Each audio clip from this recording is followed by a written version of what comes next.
गुरुर्ब्रह्मा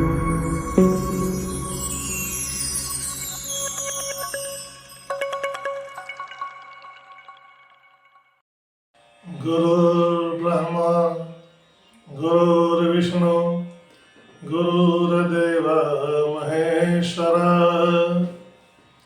गुरुर्साक्षात् परब्रह्म तस्मै श्री गुरवे नमः।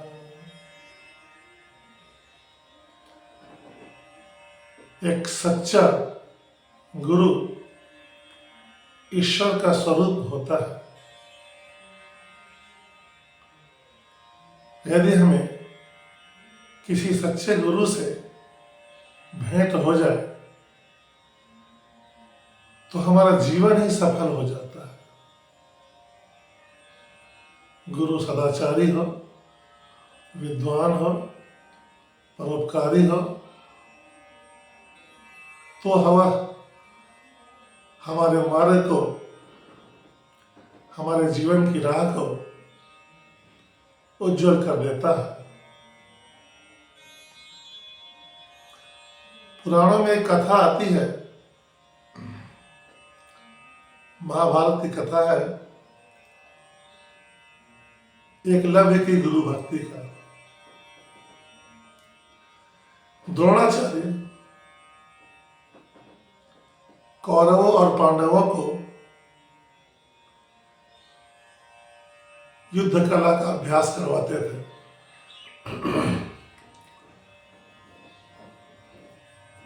जिसमें दुर्योधन और भीम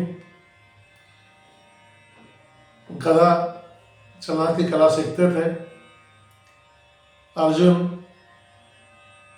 धनुर्विद्या सीखते थे। द्रोणाचार्य ने यह प्रण किया था कि अर्जुन से बड़ा धनुर्धर संसार में कोई नहीं होगा। एक भीड़ बालक था, नाम था एकलव्य। वह द्रोणाचार्य के पास गया और उनसे धनुर्विद्या सीखने की याचना की। द्रोणाचार्य ने कहा, मैं केवल राजकुल के राजकुमारों को ही विद्यादान देता हूं। तू एक साधारण बालक हो, भील हो, मैं तुम्हें विद्यादान नहीं कर सकता। किंतु एकलव्य की गुरु भक्ति चरम थी। उसके अंदर धनुर्विद्या सीखने की लालसा कूट कूट कर भरी हुई थी। गुरु द्रोणाचार्य के मना करने के बावजूद एकलव्य ने मिट्टी से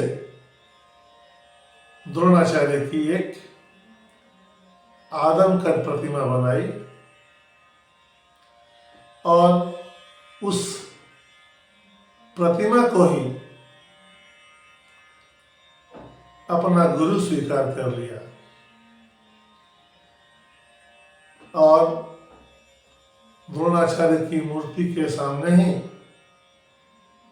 धनुर्विद्या का अभ्यास करने लगा। उसकी लगन और उसके परिश्रम ने यह रंग लाया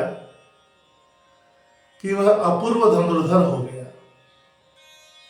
एक बार गुरु द्रोणाचार्य अपने शिष्यों के साथ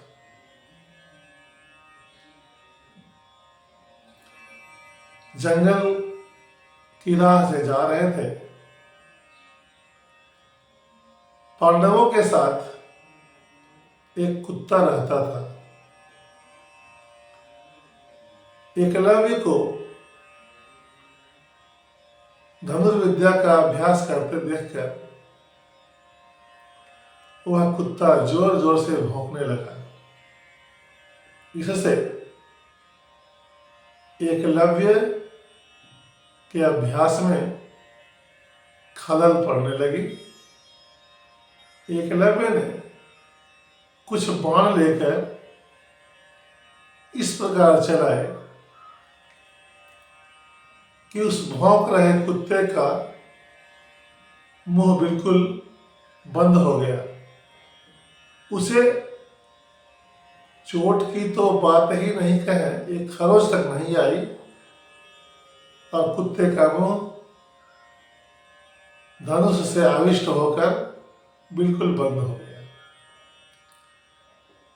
जब द्रोणाचार्य, अर्जुन और सभी शिष्यों ने यह दृश्य देखा तो वे चकित रह गए कि धनुर्विद्या का इतना बड़ा पारंगत कौन व्यक्ति हो सकता है। द्रोणाचार्य एकलव्य के पास पहुंचे और उससे पूछा कि तुम किस गुरु से धनुर्विद्या का अभ्यास सीखते हो। एकलव्य ने उनका चरण स्पर्श किया, हाथ जोड़े और विनीत भाव से कहा कि मेरे गुरु आप ही हैं। उसने उन्हें उनकी प्रतिमा दिखलाई और कहा कि मैं आपको गुरु मानकर आपके ही निर्देशों को ग्रहण करते हुए धनुर्विद्या का अभ्यास करता हूं। किंतु द्रोणाचार्य के मन में तो कपट भरा हुआ था। उन्होंने गुरु दक्षिणा मांगी। एकलव्य तैयार हो गया।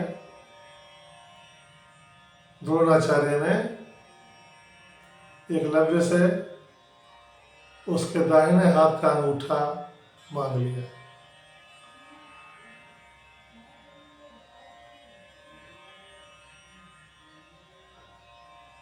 और एकलव्य बिना एक पल की देरी किए हुए उसने अपना अंगूठा काटकर गुरु दक्षिणा में द्रोणाचार्य को दे दिया। यह इस बात का संकेत है कि जब भी गुरु का चयन करें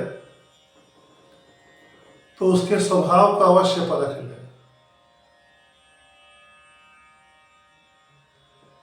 जिस प्रकार द्रोणाचार्य ने अपना स्वार्थ पूरा करने के लिए, अपना वचन पूरा करने के लिए एकलव्य से अंगूठा कटवा लिया था, उसी प्रकार यदि स्वार्थी व्यक्ति हमारा गुरु बने तो वह हमें लाभ बिल्कुल नहीं पहुंचाता है, हानि अधिक से अधिक पहुंचाता है।